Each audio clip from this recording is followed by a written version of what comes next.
I'm Chris Benda, librarian for Religious Studies and Theology at Vanderbilt University's Divinity Library, and today I'm here with Vanderbilt professor Volney Gay on the occasion of his upcoming retirement to talk with him about his research, teaching, and clinical work over the last 40 years.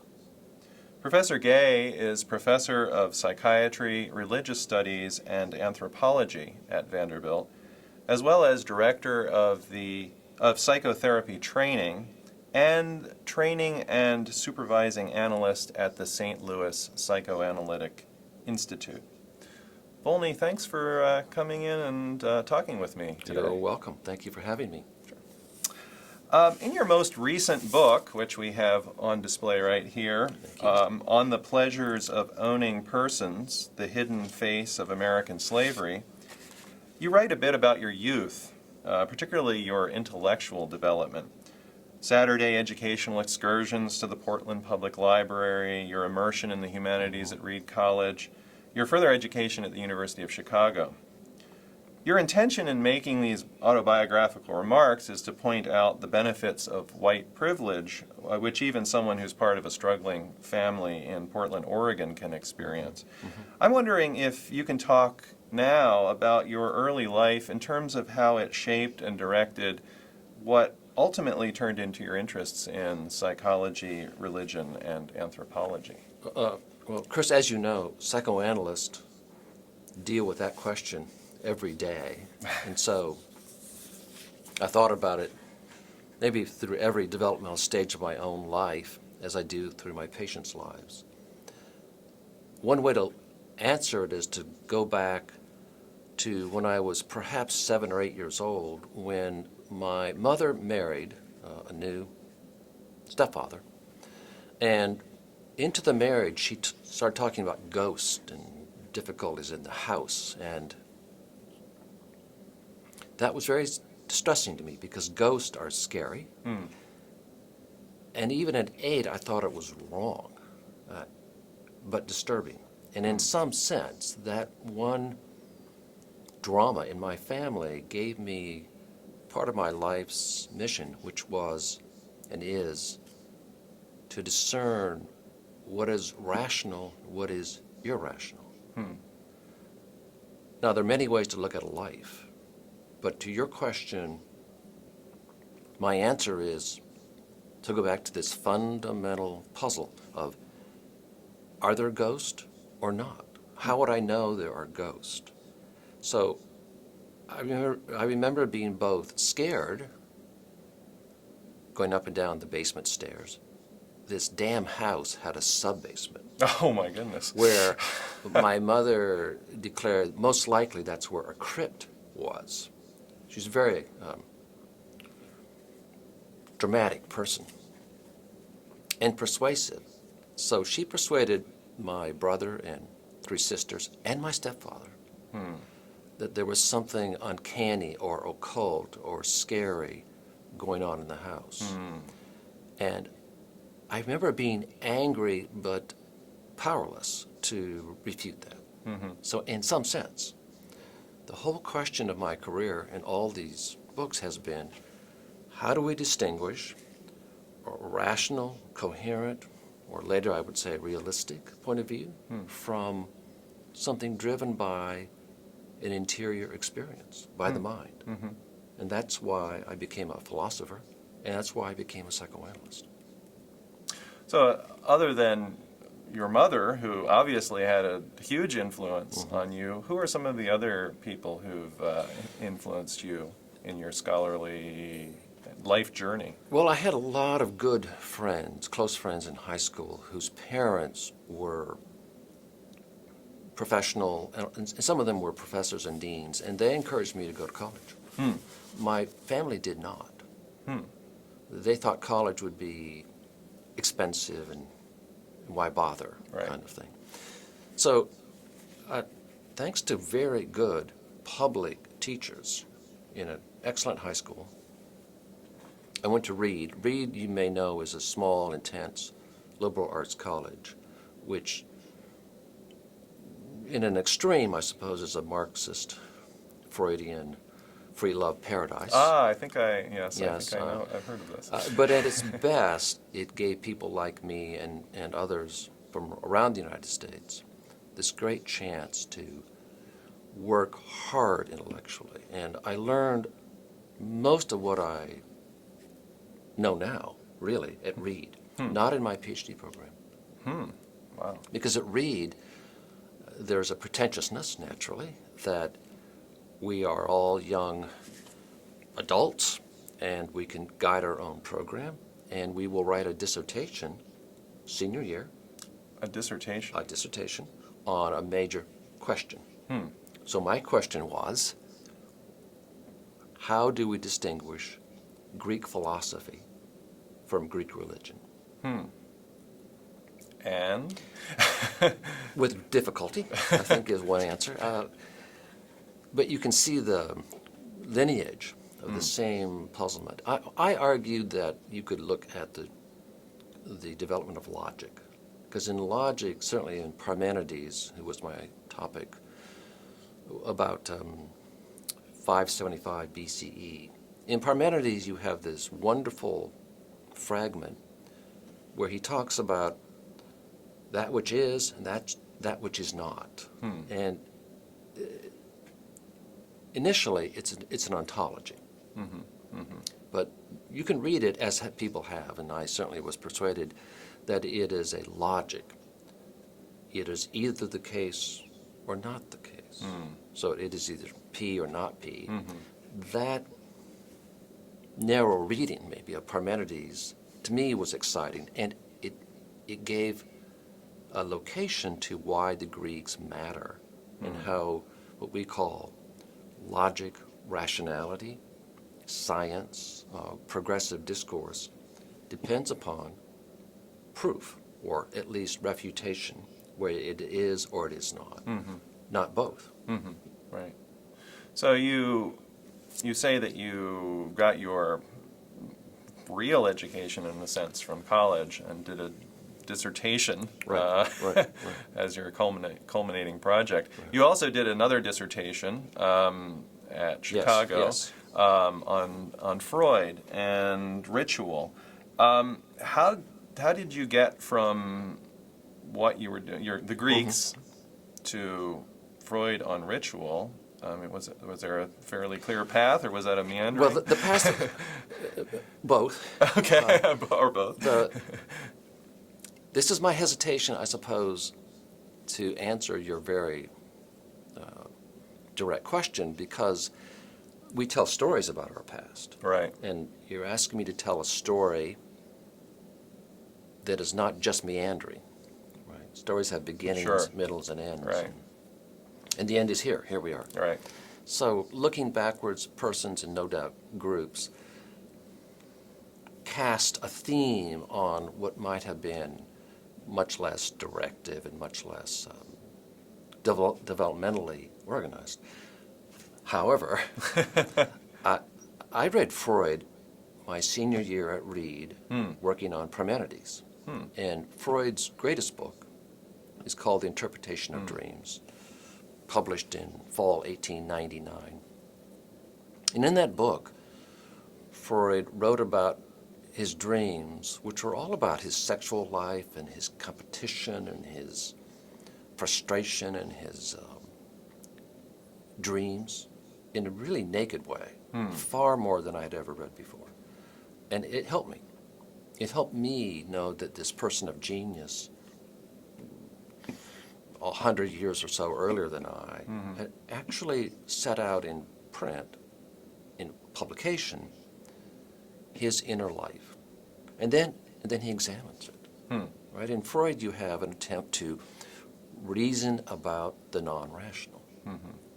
Or in his language, it would be ego functioning, talking about the id, or ego functioning, talking about the id and the superego. So that was compelling. And I decided I would become a psychoanalyst. From that From that. experience. So you decided even in the senior year in college? Right. Oh, okay, Right. okay. And then Now, in those days, for various obvious control of a market, the American Psychoanalytic Association would not let non-MDs train. Oh. So you had to be an MD in psychiatry to get trained. Biology was not my strongest discipline. There was a window, and the window was if you got a PhD and were tenured as a professor, they would perhaps let you petition to be trained. Oh. And that's the route you took? That's what I did. Okay. Interesting. How do you feel, looking back, that the dissertation, this very early scholarly work, how it connects with what you've done since then? How do you place it? You know, I'm disassembling my library at Vanderbilt. There's a couple thousand books, the usual professorial collection, and the books I'm not going to give away Yes. are my Greek philosophy Interesting. and my college books, the ones I bought with my pennies, and that's about it. I think everything else is first available online, but second, my emotional life began there. The foundation is really there, and no, that's nostalgic, but it feels right. So that's the full circle, I suppose. Right. We're not going to be able to examine each of your books in detail, but I did want to ask some general questions about your oeuvre. Thank you for calling it an oeuvre. Okay. Appreciate that very much. Okay. The two books that followed the publication of the dissertation are handbooks in a way. They're the first one focuses on Freud, on some works by Freud, and the second on some works by Jung. And you approach these works in what you call a question sheet format, which essentially is, the books are essentially a series of questions that work through each of these books by, or these works by Freud or Jung. And the questions, they're almost like the kinds of queries you would ask students in a class to help them think about the material. That's right. So I wonder if you could talk a little bit about your reasons for writing these books, and how you use them in your own classes, and if how they've given, if at all, any direction to your own research. I like the question, and it helps me go back to how I think about teaching, which primarily is to exemplify thinking out loud. And by thinking here, I mean struggling for rationality. I mean struggling to understand something with integrity and an openness to refutation and evidence. So I wrote the handbooks for myself first because they became the backbone of my courses. On Freud, I look at 20-plus core texts on Freud, and on Jung, I look at all the text. Now, I don't teach every text on Jung in my Jung course, but I thought I had to at least read his oeuvre to get a sense of the trajectory of his thought, and that helped me organize the class in a way that is not typical. Often in a Jung course, the professors will begin with an overview of Jung's dynamism and his personality and religion and the semi-mystical effect he has on people. He's a charismatic man. He started a movement, and it's still going on. Typical of my approach, I begin with what was Jung's question. And Jung's question, I think, begins as a graduate student, effectively, his MD program, trying to figure out what the hell is schizophrenia. And that question brought him to read Freud, The Interpretation of Dreams, which he adored. He used it basically as a handbook in his treatment of schizophrenic patients in Switzerland, at the Bergholtz clinic. he wrote about that. Freud read his papers, and they became tremendously important colleagues for maybe 10 years, period. Wow. So all of that goes back to my bias, perhaps, or certainly my training is to ask, what is my question?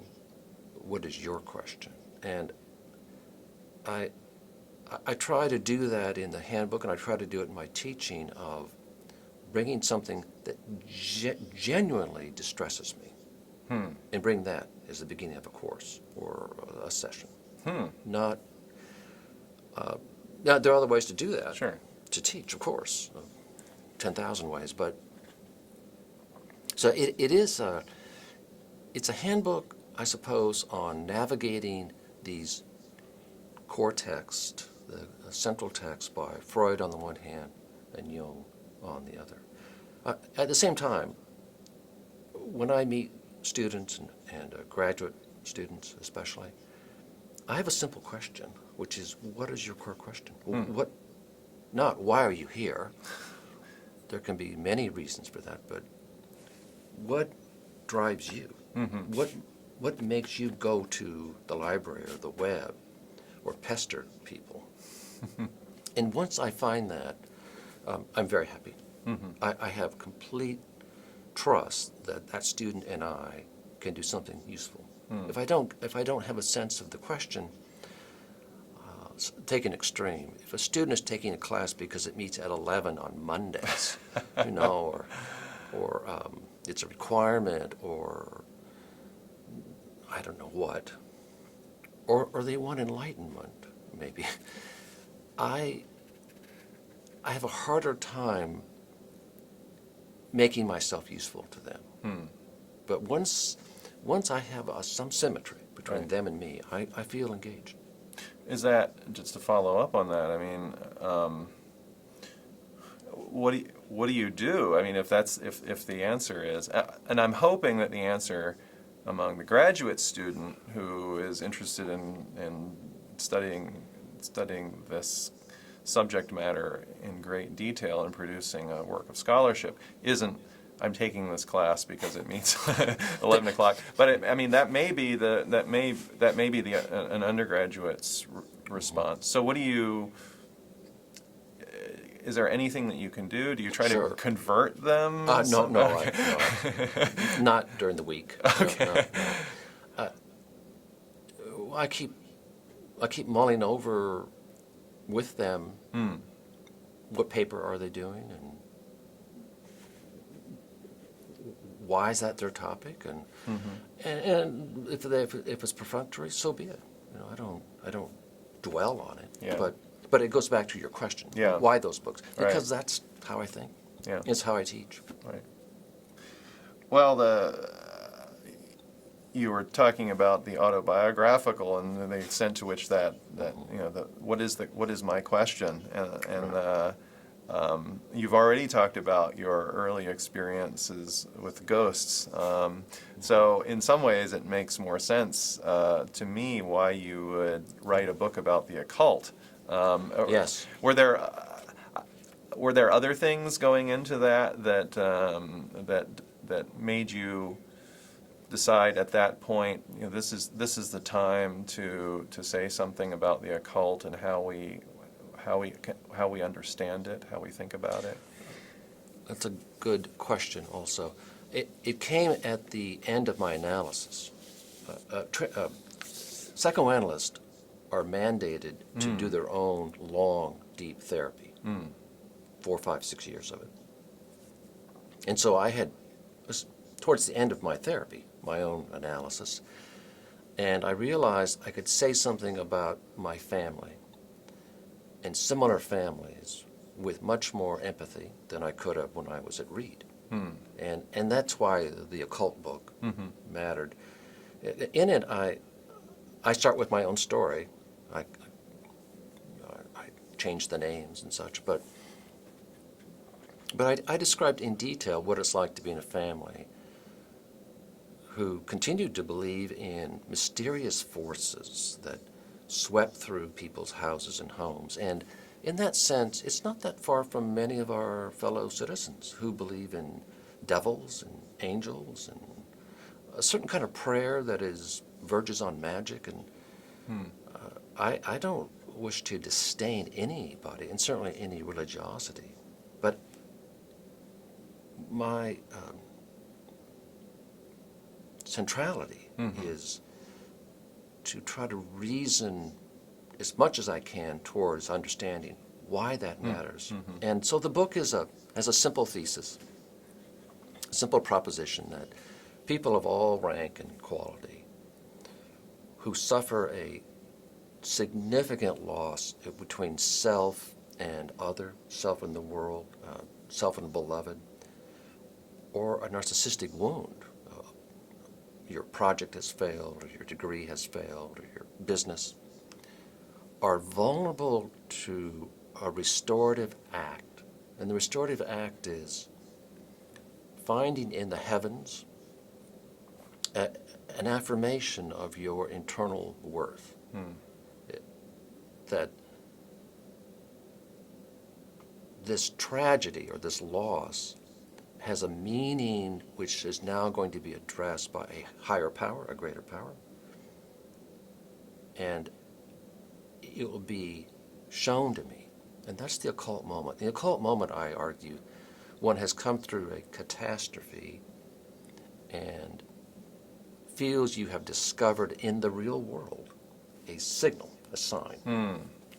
Very fine people, all of us are eligible, I suppose, to experience that.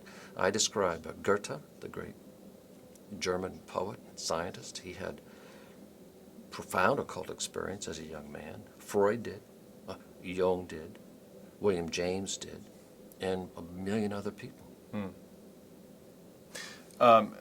In that book, you talk about other ways of ameliorating the anxiety that you discuss, including aesthetics and literature. And I mean, I think both of those aspects of life. You talked about Goethe, for example. Both of those areas of existence, of production, of thinking, aesthetics and literature play a part both in this book and in a number of other books. Why is that? I mean, why are aesthetics and literature important to you, both at a scholarly level, but also in your life more generally? The book on sublimation, Freud on sublimation, is my effort to answer that in somewhat thick prose. I don't know if you read the whole thing. I'm afraid I did not. Then you are the vast majority. But I think that literature, philosophy, some kinds of theology are great human achievements of the mind reflecting upon what mentalization is. What is thinking? What is feeling strongly one way and then realizing later you were dead wrong, or knowing something that turns out to be false, or doing things that later you are ashamed of, maybe an hour or 10 years later. I think all of those foibles, those human fallibilities, are explored way before science in the arts. And this is my bias about the Greeks, where I read a lot of Greek literature, poetry, and of course theater. And in Greek thought, you have this celebration of reflection on our dividedness without solace. People die at the end of a Greek tragedy, and they're rarely taken to heaven. It depends how you read Oedipus et Colonos, I suppose, but that appealed to me. Now, it also appealed to Freud. So one reason to love Freud is because he, like many, many Westerners, of course, of his period, he idealized the Greeks. And so as did Goethe, as did really the West, up until our time. The Greeks have been so dominating in their presence, and this goes back to tragedy on the one side and philosophy. So in that way of thinking about the Greeks, to get back to your question, I think aesthetics are not minor. I think they're major. I think a good therapy hour is an hour in which I and my patient, or my analyst and I, discover something new between us that wasn't there at the beginning. It's not predictable, but it's not random nonsense. It's an aesthetic moment. So it's a creative moment. I mean. The good hour, exactly, is precisely like getting a poem, or if one played music, getting the music right, playing that piece right. Two of your books, Neuroscience and Religion, Brain, Mind, Self, and Soul, and Progress and Values in the Humanities, Comparing Culture and Science, take up science and its relationship with other areas of endeavor. And you've talked a number of times throughout this conversation about the importance of science. So how would you describe the relationships among science, religion, and the humanities, which you take up in both of these books? And how has your understanding of these relationships and of the endeavors themselves changed over your career? It's a huge question. There's three huge questions. Sorry. Well, let's take let's take the last first. Right. I had the privilege of working full-time in medicine for 3 years. I took a leave. I had been chair for a long time in religious studies and went to medicine. And so I'd always been part-time teaching in psychiatry, which I loved. But for the first time, I was immersed in the world of hour-by-hour medicine, and I learned a tremendous amount about that world, certainly my students' world and my colleagues' world, where science is taken to be normative in a way that humanists don't have to. So if you do a procedure, certainly, or if you have a new regimen, it has to be validated. And if not, you are in big trouble. And there's legal consequences and human consequences. So I think doing that, I had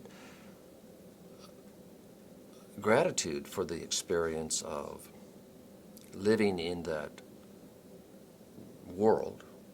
But at the same time, I realized that science, as I have always thought about it and experienced it, is more than practice. It's an orientation to questions. And most of us read popular descriptions of science, even if we're not in the science or mathematicians, for example. And I think that great achievement of human beings correctly dominates our discourse. I think if there's a scientific answer to our dilemmas, take it. For example, on gun violence. What do we know about it? Some things, not a lot. Well, that's a shame that we don't have our resources, social science and other resources to figure out how do we control this horrific epidemic, just as you would cholera. So that is indisputably at the core, certainly of the modern world, and it's not going to be displaced. That said, I think it's a big mistake to believe that scientists are a different species, that somehow a PhD in biochemistry is better than a PhD in religion. It is not. I want to assure you. It's different, and there's a different notion of proof and validation. A scientist are human beings who do a certain kind of work with a certain kind of rule set. In a large sense, that's a humanistic project. It's a human project. It is not esoteric. Now, I wish I knew more math and I could give you a better answer, but the unity of the mind, maybe to go back to the question, are they connected? Yes, they're connected, because the same mind produces great poetry and good science and good teaching. Mathematical proofs that no one Yes. else can understand. Well, two other people. Two other people. No. We'll come back to this question a little bit later in the interview. So we'll dig in on some aspects of it. But I wanted to ask you about your most recent book, which we actually talked about already on a podcast. Right. Authorial Intentions. Viewers can go find that podcast and learn in more detail about the book On the Pleasures of Owning Persons. But a question I didn't ask you at the time, because it didn't come to mind, but I think it fits a little bit more into our conversation today, is where this book fits in your scholarly career. Is this a book that you could have written earlier? I mean, what came together in 2016, or presumably you started writing 2010. 2010 is when you started writing it. Okay. So what were some of the things that came together at that time, or is this just an obvious extension of what I don't think it's obvious. Yeah. I think I say someplace in the book that I came to Vanderbilt 39 years ago from Portland, Chicago, and Toronto, basically. Those are northern cities. Right.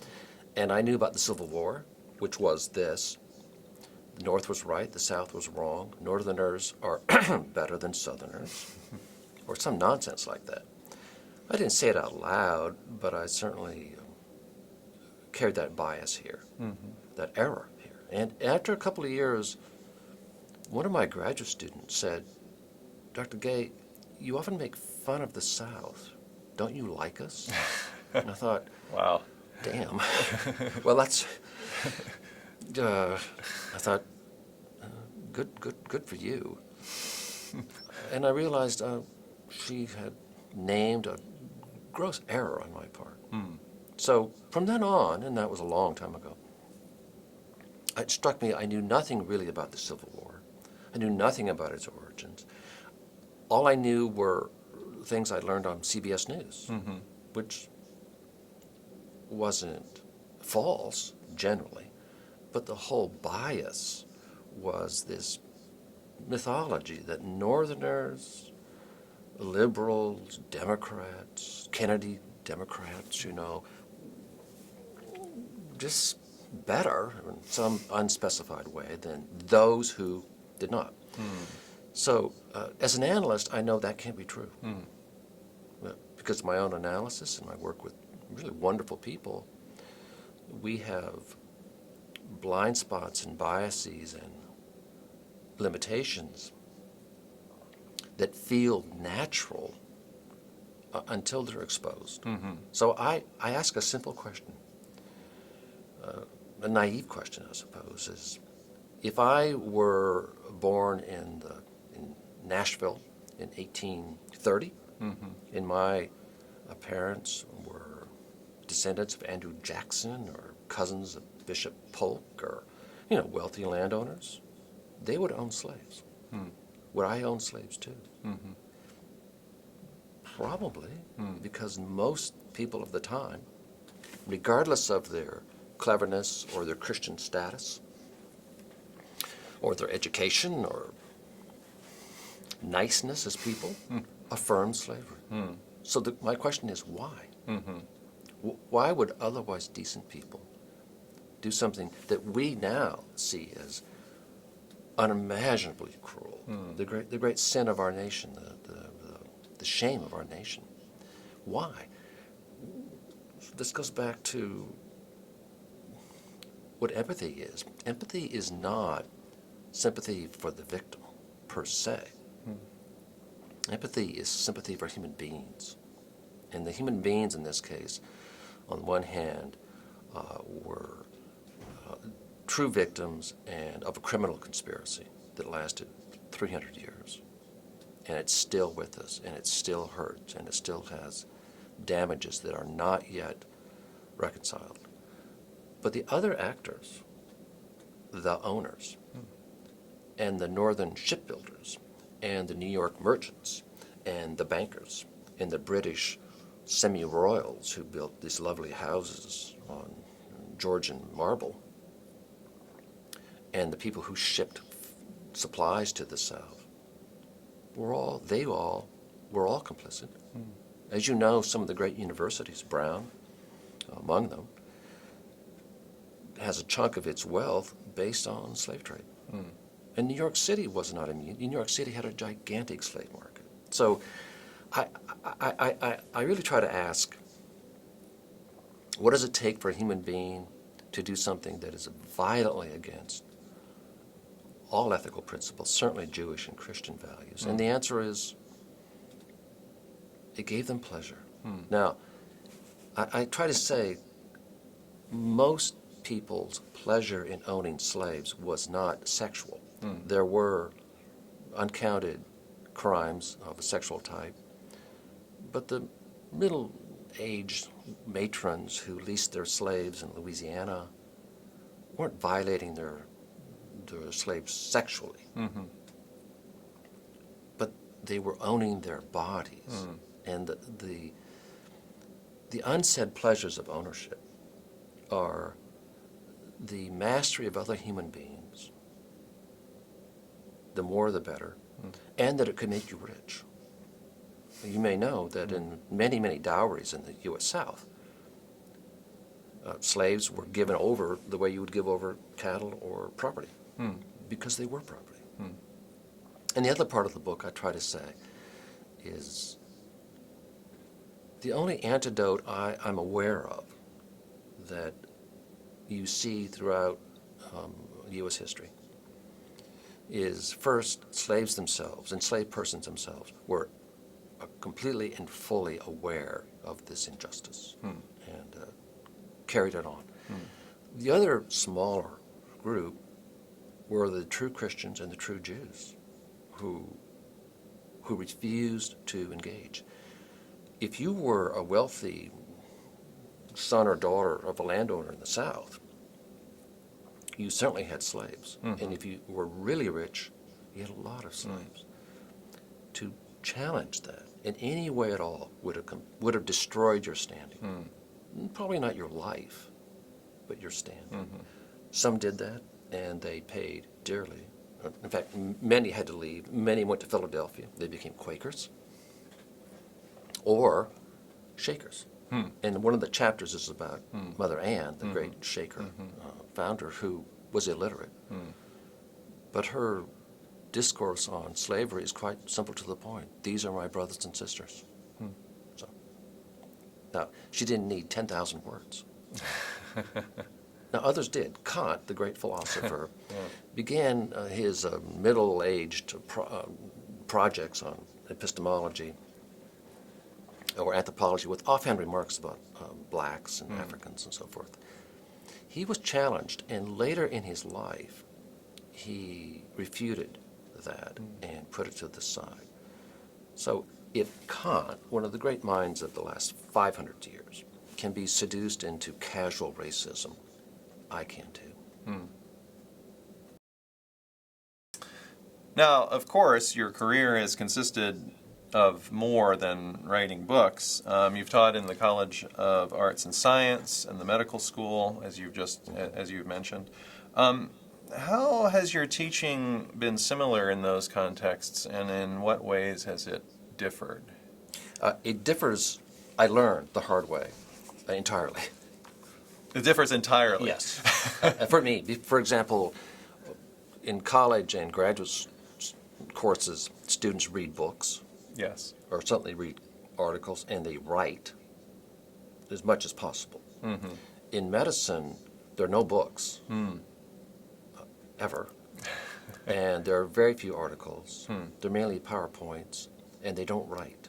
They take exams. So I learned, for example, teaching third-year medical students, who are, of course, universally bright people. Sure.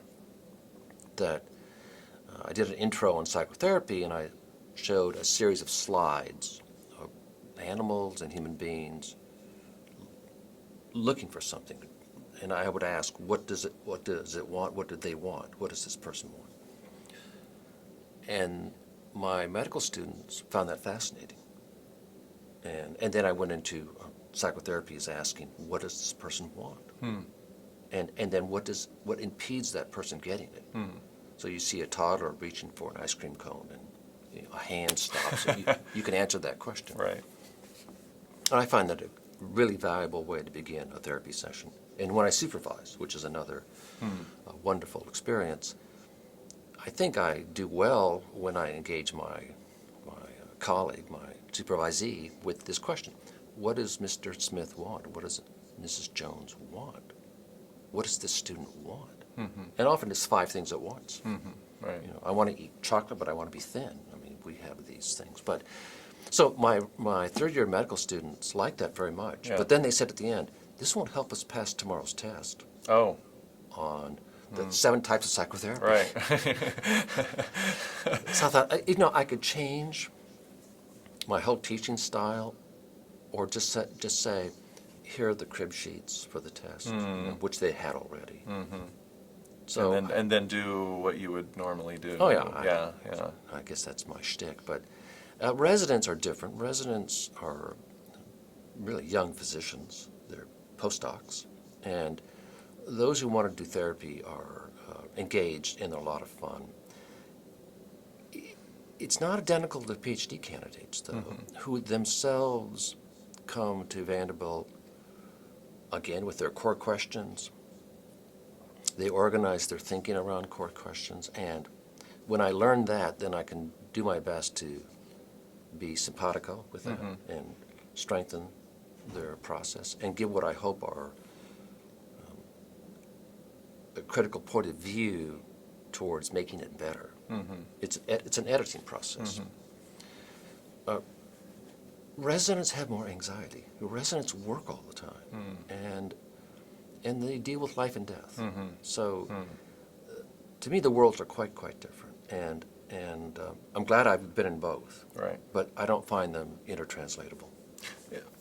What's the difference between teaching undergrads and graduate students? I mean, sometimes I assume you have both in a single class. Most of the time. Most of the time. So how do you?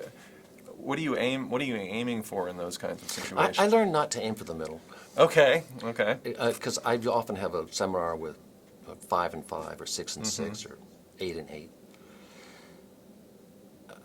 I aim to be completely transparent in the course description and in the first lecture. And that way people can decide, yay or nay. I've never taught a mandatory class. Oh. Thank God. Because I don't have people gritting their teeth saying, okay, Why am I taking how, this? exactly why, how much longer, oh Lord, must I? So I don't teach intro to biochemistry or something. Right. But so if students are self-selected, that answers the question. And also, undergraduates here are excellent students. The graduate students are excellent. And graduate students know more. They have a broader training, as they should. They've read more. But I could be wrong, and I haven't read this year's teaching reviews, but I aim to articulate as best I can what I think the issue is with as many illustrations as possible. So when I talked about empathy with my residents, that's why I start with animals. And to me, teaching is an experience of trying to say to somebody, let's figure out a way to help you and me learn how you learn. Now, people learn in very different ways. For example, I had wonderful professors at Chicago who read a script. Oh. I've never done that. Well, I did it my first 6 months of teaching. I just bored myself to death. I've had others who freewheel, and my style is more shaped by a series of core concepts that I try to engage with my students. And in a seminar, say with 10 students, you quickly know who they are, and I usually meet with them independently, so I get a sense of their major and their minors and their focus. Mm-hmm. Same with graduate students, what's going on. And I just decided a long time ago, I don't seek acolytes, I don't seek followers, I don't want to make clones of me. I want to bring my best focus in whatever skills I have to their option, to their choice. And that's it. Mm-hmm. You also are involved in clinical work, as you said. You've been the director of psychotherapy training and supervising analyst at the St. Louis Psychoanalytic Institute. Could you talk a little bit about what that means? I mean, what do you do there? How long have you been there? I've been affiliated with St. Louis since 1982. Okay. Wow. Okay. Long time. And I trained there, did my postdoc in psychoanalysis there. Okay. After I got the waiver Right. from the American Right. Psychoanalytic Association. Right. The analytic training is post-MD, post-PhD, post-MSW. And in it you have a really intense, I think exciting, intellectual and emotional labor of examining yourself as a clinician really carefully with a series of supervisors who are well-meaning, but they don't spare your feelings. It'd be closer to, I suppose, Juilliard or something, where you expect people to come with some talent. Right. And then you hone technique. So it has a very strong bias towards clinical skills and a clinical mastery, to use one word, or certainly clinical articulation. And it's 4 years. Wow. Are you going to be continuing with this? Or I supervise by Skype. Okay. Sure. An hour a week right now. So, I could teach more when I finish with Vanderbilt. so you're actually planning to I may. continue. I don't you're, know. You're not No. okay. Don't want to commit on video. Well, I'm not sure. You're just not sure. Okay. So I won't ask you what you're going to miss about clinical work because you may not be missing clinical work. But what will you miss about teaching? And what won't you miss about teaching? Well, I don't know. It hasn't happened. I've been in a school every fall since I was 5, except one semester following my college graduation. Wow. So I'm a, I haven't lived in the real world. I don't know how to use the bus system, or I'm a creature of the university. Right. And so it feels like home to me and natural. It took me a year to decide to retire. And I'm still denying that I'll be 70 years old in a few months. Wow. And therefore, I had to look at the clock and the calendar to say, I don't think I'll be 95. And I've done a long decades of work, and I adore my work at Vanderbilt. I have loved Vanderbilt and grateful to Vanderbilt. But I have another chunk of thinking in me that I can't do here. Not, what is it? I don't know. You don't know. Okay. But I don't know. It's scary because I know this world quite well, and I'll miss it terribly. But this last year, my what is it, final tour has been very poignant because these students are so young and so exciting. And, well, you teach. I've probably taught their parents, or certainly at least their aged parents.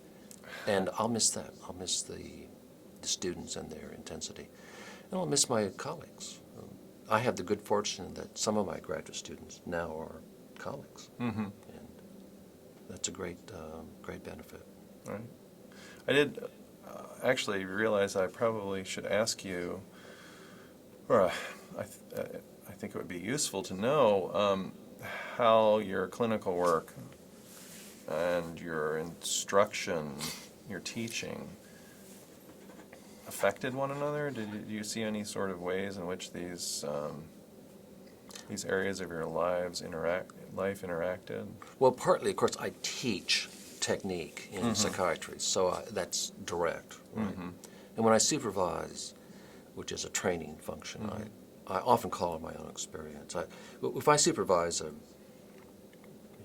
psychiatrist working with a difficult patient, I will typically try to hear, let's say, her internal feelings about the narcissistic patient or the borderline patient. So that's a semi-clinical interview.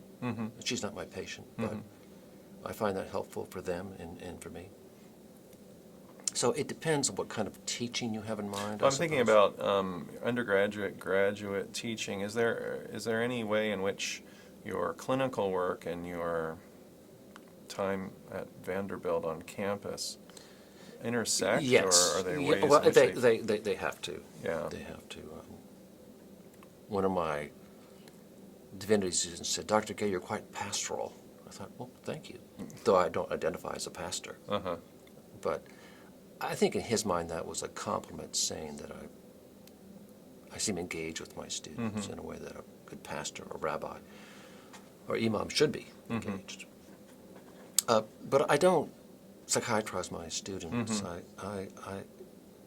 It's the same me, but with my students and junior faculty, I have one simple rule: how can I make them better? How might I help? Right? That's analogous to the goal of a therapy, but it's not identical. Final question, tying in with some comments we had earlier in the conversation. At the end of your book, Progress and Values in the Humanities, in which you question depth as an appropriate metaphor for the humanities, or for how the humanities approach their objects of study, you kind of cede that metaphor to science, or suggest that science tends to use that metaphor. You suggest a contrasting vision of what the humanities can do, and this is in the last paragraph, essentially, of the book. Quote, "We need art to amplify parts of ourselves into larger, more complete wholes. When successful artists and humanist critics help make seen what was unseen. We need art, and some need religion, to magnify what is obscure in us into something visible, tangible, and real to all of us. That counts, I suggest, as progress," unquote. And you've talked a little bit about art in our conversation.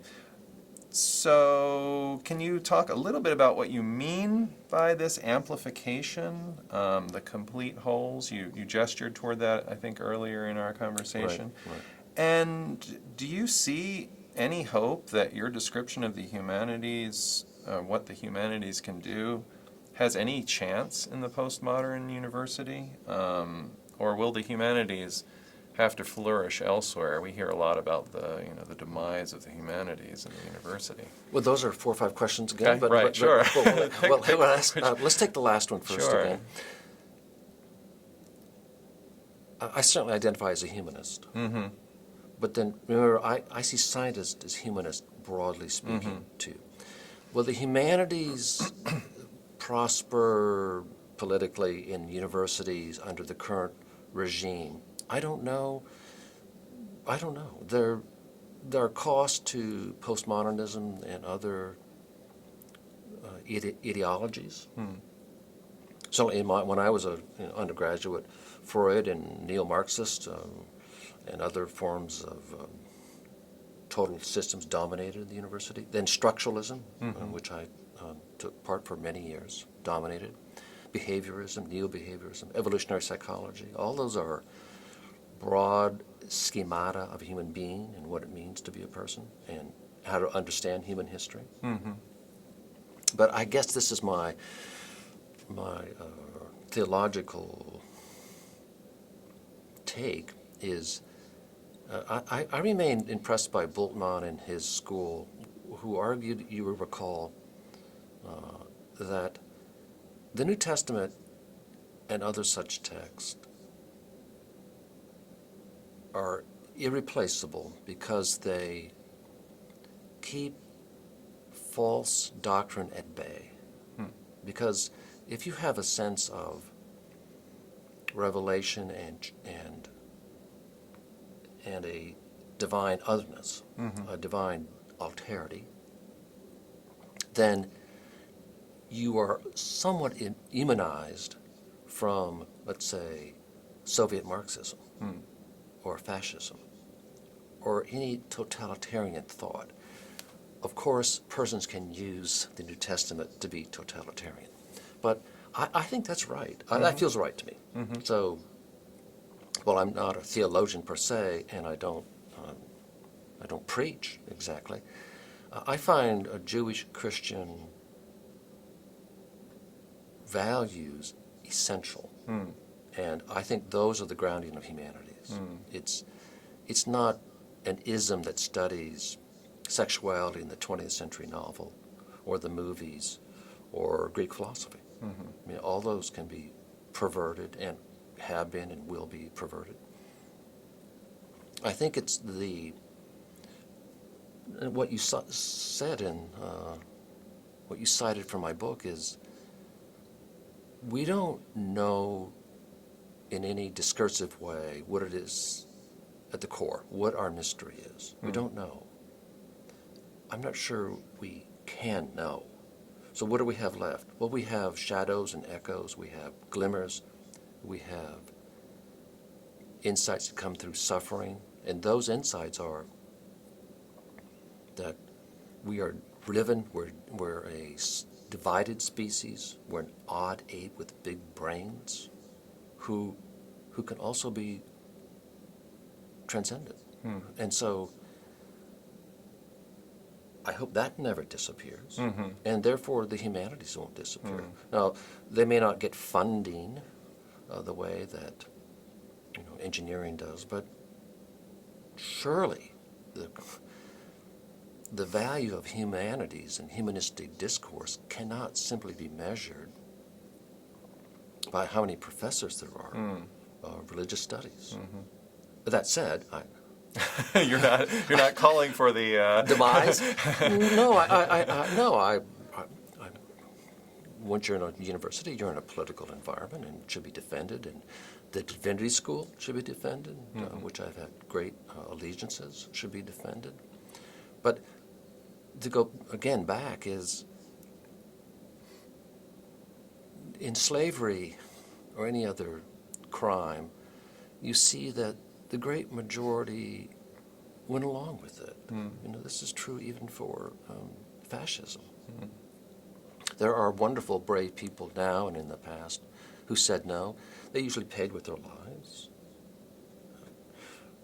One of my graduate students did some editing for me on that book, the slavery book, and he said, well, Dr. Gay, I have to tell you that I know that you nor I would have owned slaves. I said, well, I think you've misunderstood my book, because we don't know that. Well, those who didn't own slaves, to me, had this sense of a Christian in their context. Conviction that no human discourse can exhaust human being, and any attempt to do so leads to perversion. It leads to horrible crimes. And I find that the same spark that drives the humanities. Thank you. You're welcome. Thank you for this conversation. Yeah. Again, I've been talking with Volney Gay, professor of psychiatry, religious studies, and anthropology at Vanderbilt, as well as director of psychotherapy training and training and supervising analyst at the St. Louis Psychoanalytic Institute. We've been speaking on the occasion of his upcoming retirement about his research, his teaching, and his clinical work, and best wishes as you move on to a new chapter in your life. Thank you for your questions, too.